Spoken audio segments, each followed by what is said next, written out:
কি গো মহারানী, এখনো বুঝি তোমার বাসি কাম শেষ হয়নি? তা রান্নাটা কখন বসাবেন শুনি? বৌদি, এই তো আর কিছুক্ষণ পর আমি রান্না বসিয়ে দিব। সকল কাজকাম প্রায় শেষ হয়ে এসেছে। একা হাতে এত কাম আর কি করে করি বলো তো? অপয়া পোড়ামুখী, আবার আমার মুখে মুখে তর্ক। ঘরের কামগুলো তুমি করবে না তা করবে কে শুনি? তোমার মরা মা এসে করে যাবে বুঝি? বেশ তো আমাদের ঘাড়ে চেপে বসে আছো। তোমার খাওয়া পড়ার সব দায়িত্ব আমরা দিচ্ছি, তুমি আমাদের ওপর কৃতজ্ঞতা না দেখিয়ে আবার মুখে মুখে তর্ক করছো। কি হয়েছে গো দিদি, সকাল সকাল এত চিৎকার চেঁচামেচি কেন শোনা যাচ্ছে? আর কি বলবো রে ছোট, দেখ তো দেখ, ওই রাধাকে বললাম একটু তাড়াতাড়ি রান্না করো, তা কি তর্ক আমার সাথে, বাবা গো বাবা। তা কি আমি আর জানি না গো দিদি, ও তো সারাটা দিন শুধু কাজে ফাঁকি মারে, একটা ফাঁকিবাজ মেয়ে কোথাকার। এখন যাও দেখি, ঘরের বাকি কাজ কামগুলো করে ফেলো দেখি। আচ্ছা বৌদি, আমি এক্ষুনি যাচ্ছি।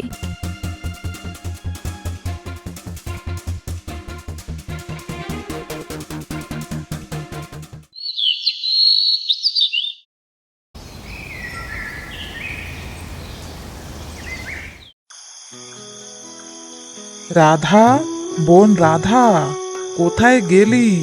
একটিবার এই দিকে আয় দেখি একটু।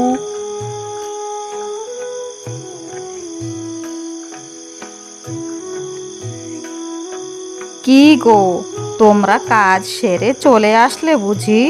হ্যাঁ গো, আমরা কাজ থেকে ফিরে এসেছি, আর একটি ভালো খবরও এনেছি। তা রাধা কোথায় আছে? ওকে একটিবার ডেকে দাও দেখি। দেখো, ও হয়তো পড়ে পড়ে ঘরের ভেতর ঘুমোচ্ছে। ওর আর কি কাম, সারাটা দিন তো শুধু শুয়ে শুয়েই থাকে। আহা গিন্নি, আমার একটি মাত্র বোন, ও একটু ঘুমাক না। আর কয়েকটা দিন তো থাকবে আমাদের কাছে, তারপর তো বিয়ে হলে শ্বশুর বাড়িতে চলে যাবে। ওই তো চলে এসেছে রাধা। দাদা, তোমরা চলে এসেছো বুঝি? হ্যাঁ রে বোন, চলে এসেছি। আয় তো, তুই আমার কাছে একটু বয়। সারাটা দিন তো আমরা দুই ভাই বাইরে বাইরে থাকি, সেই সকাল ভোরে যাই আর রাতে ফিরি। বাড়িতে এসে খেয়ে ঘুমিয়ে পড়ি, তোর সাথে একটু কথা বলারও সময় পাই না। হ্যাঁ গো দাদা, আমারও তোমাদের দুজনের কথা খুব মনে পড়ে। এই যে তোমরা ভাই বোন পরে কথা বলবে, তা কি খুশির কথাখানা বলবে বলছিলে, তা তো বললে না? হ্যাঁ গো গিন্নি, খুব ভালো খবর আছে। আমাদের বোনের জন্য খুব বড়লোক ঘর থেকে প্রস্তাব এসেছে। ছেলেরা খুব ধনী, টাকা কড়ি সম্পত্তির কোনো অভাব নেই। ওখানে আমার বোনটার বিয়ে হলে এক্কেবারে রানী হয়ে থাকবে। হ্যাঁ, কি বলছো তুমি? বড়লোক বাড়ি থেকে প্রস্তাব এসেছে? হ্যাঁ গো বৌদি, খুব বড়লোক বাড়ি। আর এমন প্রস্তাব আসবেই না কেন? আমার বোন যে খুব সুন্দরী, ওর জন্য তো রাজকুমারও আসার কথা। হয়েছে, থাক, আর বেশি কথা বলতে হবে না। রাত তো অনেক হলো, এবার চলো তো দেখি, সকলে খাবার খেয়ে নেবে। হ্যাঁ হ্যাঁ, তাই চলো। দিদি, দেখেছো, ওই কুজরে ননদ নাকি এখন রানী হয়ে থাকবে। হ্যাঁ রে ছোট, তাই তো দেখছি। ওই চাকরানির বাচ্চা নাকি এখন হবে মহারানী। না না, এটা কোনোভাবেই হতে দেওয়া যায় না। তবে কি করবে তুমি দিদি? বুঝলি ছোট, আমার মাথায় একখানা ভালো বুদ্ধি এসেছে। কি বুদ্ধি দিদি, বলো তো একটু শুনি। শোন তবে, কাল ওই রাধাকে জঙ্গলে পাঠাবো শুকনো কাঠ আনার জন্য। তাতে আর কি হবে দিদি, ওকে তো যে কোনো কাম দিলেও ও সব নিখুঁতভাবে করে ফেলে। আরে ছোট, ওকে আমি ওই উত্তর দিকের ঘন জঙ্গলে পাঠাবো। শুনেছি ওই জঙ্গলে নাকি এক শাকচুন্নি থাকে, যে ওই জঙ্গলে যায় আর কখনো ফেরে না। বাহ বাহ দিদি, তোমার মাথায় দেখছি খুব বুদ্ধি, খুব ভালো ফন্দি পেতেছো। ওই চাকরানিটাকে ফাঁসানোর জন্য। তবে আর নয় তো কি, শুধু শুধু কি আর বড় বউ হয়েছি, এমন একটু একটু বুদ্ধি তো মাথায় রাখতেই হয়। হ্যাঁ দিদি, এখন শুধু কাল সকাল হওয়ার দেরি।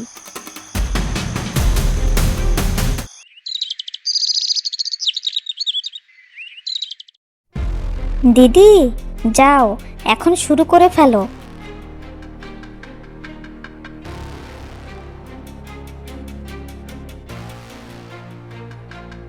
এই যে রাধা, বলছি সকালের সকল কাম হলো নাকি? এই তো বৌদি, সকল কাজ কাম হয়ে গিয়েছে, শুধু রান্নাটা বাকি আছে। তা বলছি, রান্না করবে কি দিয়ে? ঘরে যে একখানাও কাঠ নেই। কি বলছো বৌদি?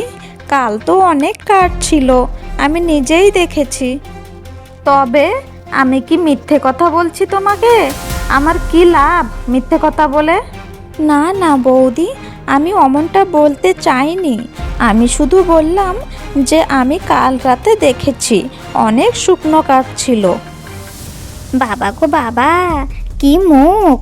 এই মেয়ে, তুমি বড় দিদির মুখে মুখে এমন তর্ক করছো কেন? তোমার তো সাহস কম নয়। না না ছোট বৌদি, রাগ করো না, আমি তর্ক করতে চাইনি। বড় বৌদি, তুমি একটুও চিন্তা করো না, আমি এক্ষুনি জঙ্গল থেকে কাঠ নিয়ে আসছি। শোনো তবে, কাঠ আনতে যাচ্ছই যখন ওই উত্তর দিকের জঙ্গলে যাও, ওখানে খুব ভালো শুকনো কাঠ পাওয়া যায়, বুঝেছো? আচ্ছা বৌদি, আমি এক্ষুনি যাচ্ছি। দিদি, এখন হবে আসল খেলা। হ্যাঁ রে ছোট, আমাদের ঘরের বোঝ এখন সব দিনের জন্য চলে যাবে।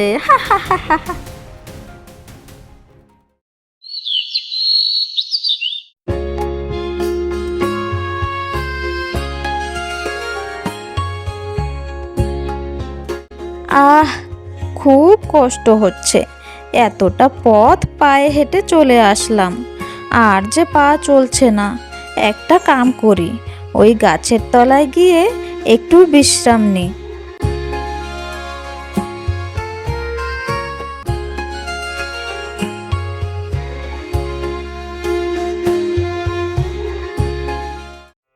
হায় বিধাতা, আমার কপালে আর কত কষ্ট লেখে রেখেছো তুমি। ছোটবেলাতেই মা বাবা মরে গেল, ভেবেছিলাম দাদাদের বিয়ে হওয়ার পর বৌদিদের কাছে মার ভালোবাসা পাবো, কিন্তু বৌদিরা তো আমার ওপর এমন অত্যাচার করে, কারোর শত্রুও এমন অত্যাচার করে না। বৌদিদের ভয়ে আমি দাদাদেরকে কিছু বলতেও পারি না।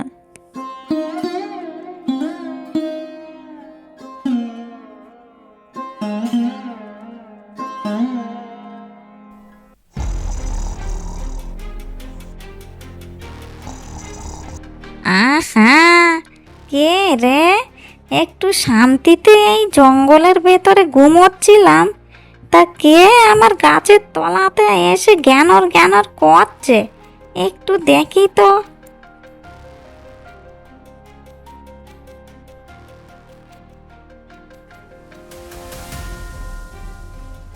আর কয়েকদিন পর তো আমার বিয়ে হয়ে যাবে গ্রামের সব থেকে ধনী পরিবারে, কিন্তু আমি তো ধন সম্পত্তি চাই না। ভগবান, একটু দেখো আমার নতুন পরিবারের লোকজন যেন আমাকে খুব ভালোবাসে। এ কি, একটা সুন্দর মেয়ে দেখছি। ওকে তো এক্ষুনি বলতে শুনলাম ওর নাকি কয়েকদিন পর বিয়ে হবে, তাও গ্রামের সব থেকে ধনী পরিবারে। না না, এই সুযোগটা হাতছাড়া করলে হচ্ছে না। যাই, ওই মেয়েটার কাছে যাই।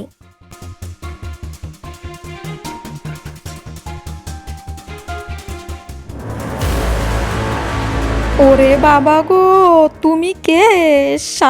শাকচুন্নি, বাঁচাও, কে কোথায় আছো, বাঁচাও আমায়।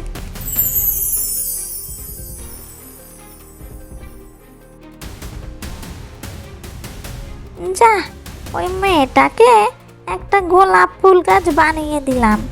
এখন আমি ওর রূপ ধারণ করে ওদের বাড়িতে যাই, তারপর গ্রামের সব থেকে ধনী পরিবারে আমার বিয়ে হবে, আর আমি ওখানে রানী হয়ে থাকবো।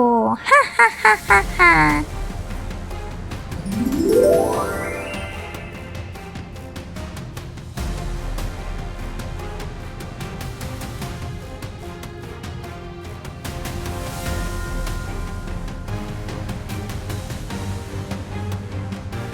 এ কি, ও দিদি, ওই কুজরে ননদটা যে ফিরে এসেছে, জঙ্গলে কি ওর সাথে কিছুই হয়নি? তাই তো দেখছি রে ছোট।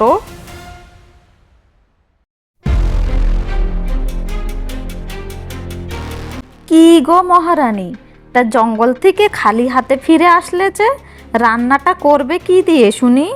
এ কেমন কথা বলছো বৌদি? তোমরা দুজন বৌদি থাকতে আবার আমি রান্না করব, লোকে শুনলে কি ভাববে বলো তো? যাও যাও, তাড়াতাড়ি রান্নাটা সেরে ফেলো তো। এ কি, দিদিকে তুমি এমনটা বলতে পারলে? হ্যাঁ পারলাম, শুধু বড় বৌদিকে বলিনি, তোমাকেও বলেছি। হতচ্ছাড়ি কোথাকার, দাঁড়া তুই, তোকে মজা দেখাচ্ছি। আজ তোর একদিন কে আমার একদিন, আমার মুখে মুখে তর্ক করা, এই নে। ও দিদি, এ কি হলো? তুমি ওকে মারতে গিয়ে নিজে কিভাবে পড়ে গেলে? তাই তো ভাবছি রে ছোট, ওর শরীরে এত শক্তি আসলো কি করে? এর আগে তো কখনো দেখিনি এমন রূপ। তোমরা দুজন কি কাজ করতে যাবে, নাকি আরো কয়েকটা মার খাবে? না গো বোন, আমাদেরকে মেরো না, আমরা এক্ষুনি যাচ্ছি। শোনো, আমার খুব খিদে পেয়েছে, আমার জন্য বেশি করে খুব ভালো করে রান্না করবে, বুঝেছো? হ্যাঁ গো বোন, তোমার জন্য এক্ষুনি রান্না করে আনছি আমরা।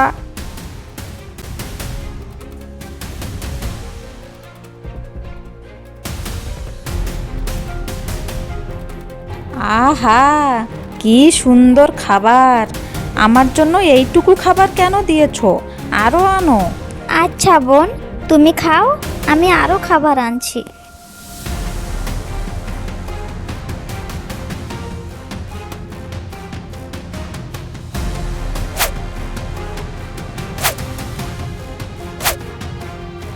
আহ, খুব ভালো খাবার, আমার জন্য আরো আনো।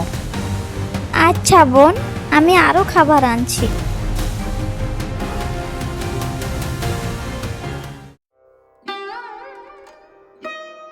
ও দিদি, এ কি হচ্ছে? ওই রাধা তো সব খাবার খেয়ে ফেলেছে, এখন আরো খাবার চাইছে। তাড়াতাড়ি রান্না করো। কি, এত সব খাবার সব কিছু একা একা খেয়ে ফেললো? শুধু খেয়ে ফেললো তাই নয়, আরো চাইছে, তার নাকি এখনো পেট ভরেনি। কি বলছিস রে ছোট? আমি যে আর পাচ্ছি না, আমার কোমরটা যে একেবারে ভেঙে গেল। উরি বাবা গো! দিদি, না রান্না করলে তো ওই রাধা আমাদেরকে মেরে শরীরের হাড়গুলো সব চুরচুর করে ফেলবে। তাড়াতাড়ি রান্না করো।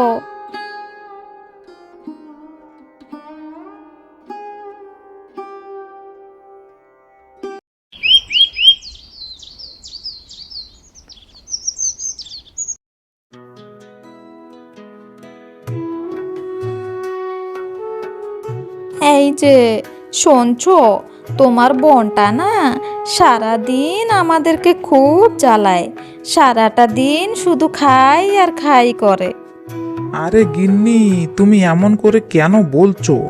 আর কয়েকদিন পর তো ওর বিয়ে হয়ে গেলে আর তোমাদের হাতের খাবার খেতে পাবে কি না, তাই হয়তো এমন একটু বেশি বেশি খাবার খাচ্ছে। ওসব নিয়ে তুমি চিন্তা করো না তো। তুমি একটা কাম করো, কাল সকালে বরঞ্চ ও যা যা খেতে ভালোবাসে সে সব রান্না করে দিও, কেমন? নাও এখন ঘুমাও দেখি, অনেক রাত হয়েছে তো।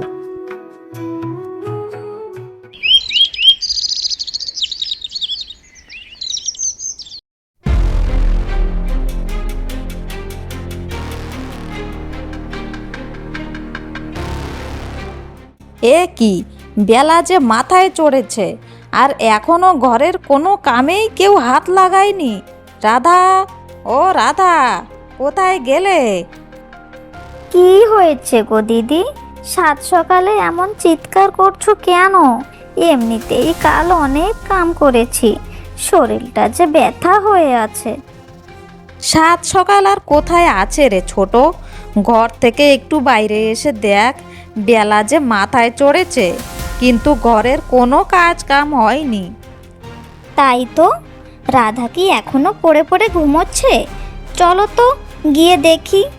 হ্যাঁ, তাই চল।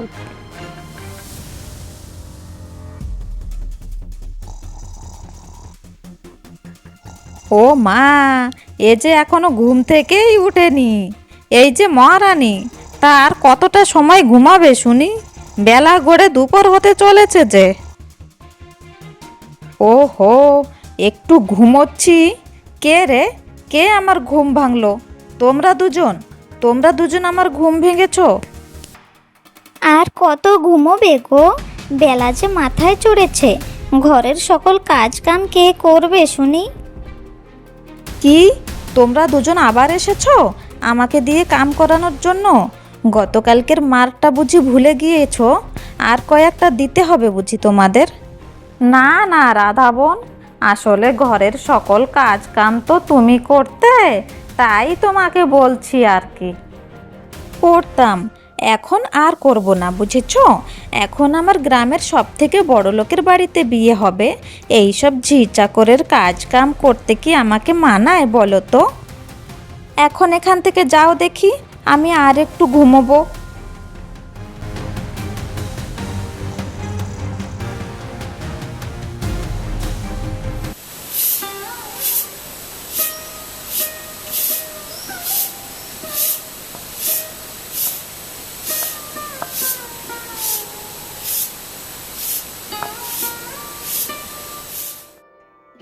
ও দিদি, এ কি হয়ে গেল?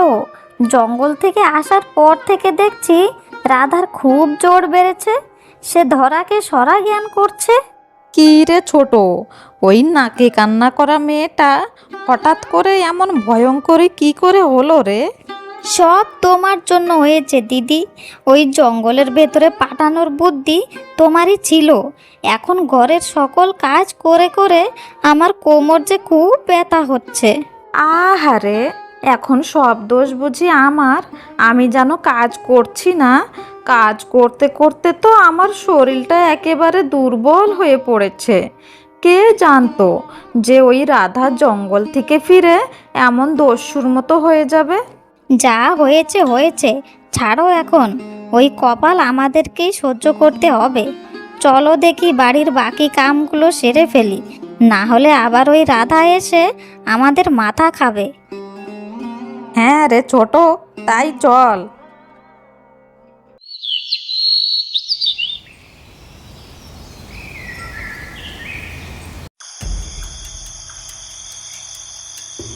কি রে দাদা, তোরা কাজ থেকে চলে এসেছিস, আমার জন্য কোনো খাবার আনিসনি? তোরাও না, কি যে বলবো। আর হ্যাঁ, আমার বিয়ে কবে হবে রে দাদা? আমার যে আর তর সইছে না। বোন, তুই এমনভাবে কথা বলছিস কেন রে? এমন রূপ তো তোর আগে কখনো দেখিনি। না রে দাদা, আসলে এই ঘরে তো খুব কম খাবার, আমার তো পেটই ভরছে না। তাই তো বড় লোকের বাড়িতে যেতে চাইছি, যাতে ভালো ভালো খেতে পাই। যাই রে দাদা, আমার তো খুব ঘুম পেয়েছে।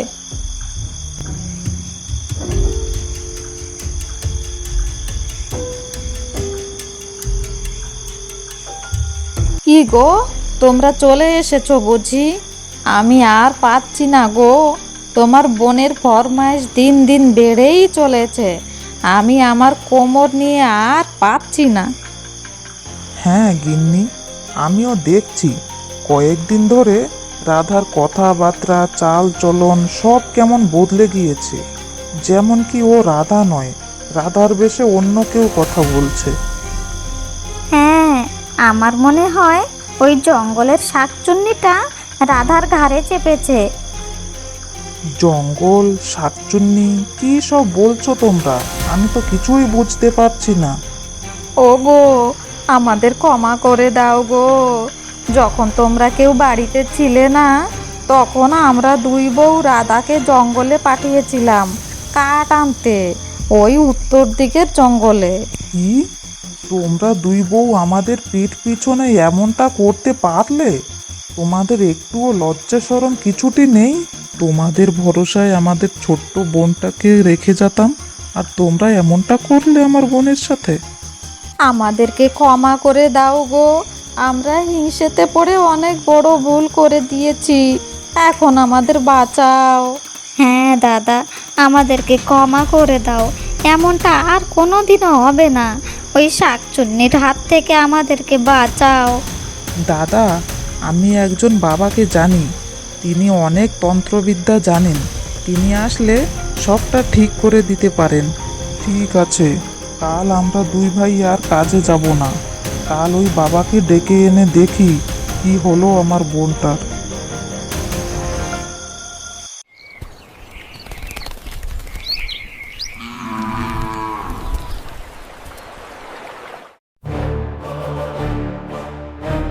দেখুন বাবা, একটু ভালো করে ঝাড়পোছ করে দিবেন আমার বোনটাকে। চিন্তা করো না, আমি এসেছি মানে সব কিছু ঠিক করেই যাব। এক ভয়ঙ্কর শাকচুন্নির গন্ধ পাচ্ছি। আমি আমার কাম শুরু করে দিই।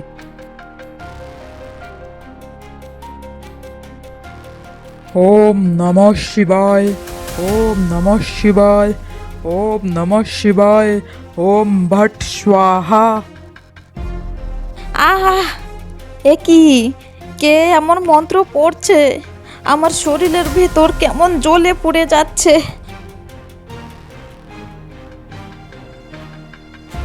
তুমি কে? এখানে কি করছো? চলে যাও, চলে যাও বলছি। আমার ঘর থেকে চলে যাও। তোর ঘর? এটা তোর ঘর নয়। বল তোর ঘর কোথায়? এটা আমার ঘর, আমার।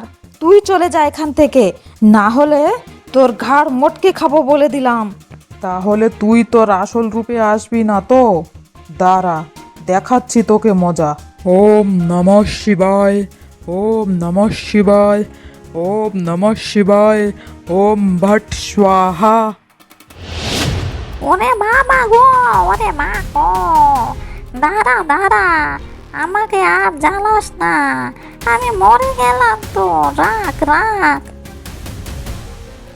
ওরে বাবা গো, এ কি, এ যে ভয়ঙ্কর শাকচুন্নি। ও দিদি, এ কি দেখছি আমি, এ যে এক ভয়ঙ্কর শাকচুন্নি। তাই তো দেখছি রে ছোট। এখন চুপ কর, চুপ কর, না হলে আমাদের ঘাড়ে চেপে বসবে। বল, তুই এখানে কেন এসেছিস? কি চাই তোর? আর রাধা কোথায়? তাকে কোথায় রেখেছিস তুই? আমি এখানে এসেছি গ্রামের সব থেকে ধনী ছেলেকে বিয়ে করে রানী হয়ে থাকবো, তাই তোমাদের রাধাকে আমি ওই উত্তর দিকের জঙ্গলে এক গোলাপ গাছ বানিয়ে রেখেছি। এখন আমাকে ছেড়ে দাও, আমি যাই। ওই গোলাপ গাছ থেকে রাধাকে কি করে উদ্ধার করা যাবে? বল, বল বলছি। বলছি বলছি, কোনো অবিবাহিত ছেলে যদি রাধাকে মন থেকে ভালোবেসে ওই গোলাপ ফুলটা গাছ থেকে ছিঁড়ে আলাদা করে দেয়, তাহলেই রাধা আবার নিজের আসল রূপে ফিরে পাবে। এখন আমাকে ছেড়ে দাও। যা, তোকে ছেড়ে দিলাম। যা, তুই চলে যা। কিন্তু মনে রাখিস, আর কোনো দিন যদি কাউকে ক্ষতি করার চেষ্টা করিস, তাহলে তোকে শেষ করে ফেলবো। মনে রাখিস, যা, তুই চলে যা।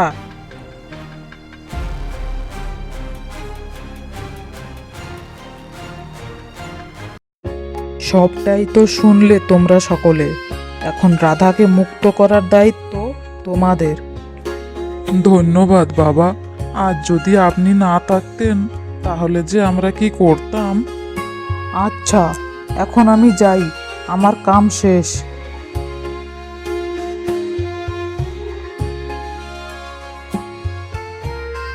এখন এমন মানুষ কোথায় পাবো রে দাদা? তাই তো ভাবছি রে ভাই, আমার বোনটাকে বাঁচানোর জন্য এখন এমন ছেলে কোথা থেকে খুঁজে বের করব।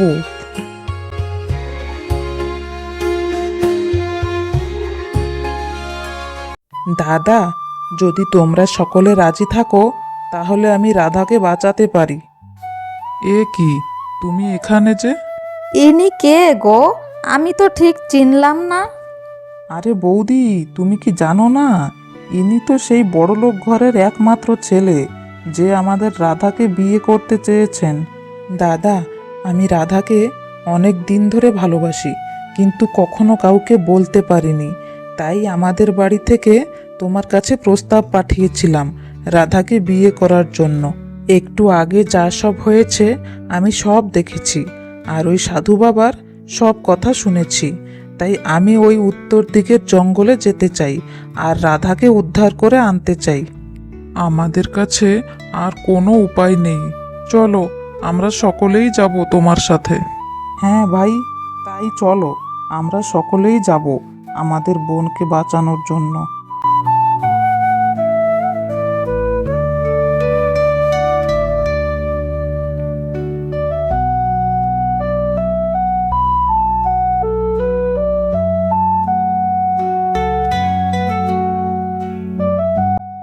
দাদা, ওই তো সেই গোলাপ গাছ। হ্যাঁ যাও, ওই গোলাপ গাছের ফুলটা ছিঁড়ে আনো।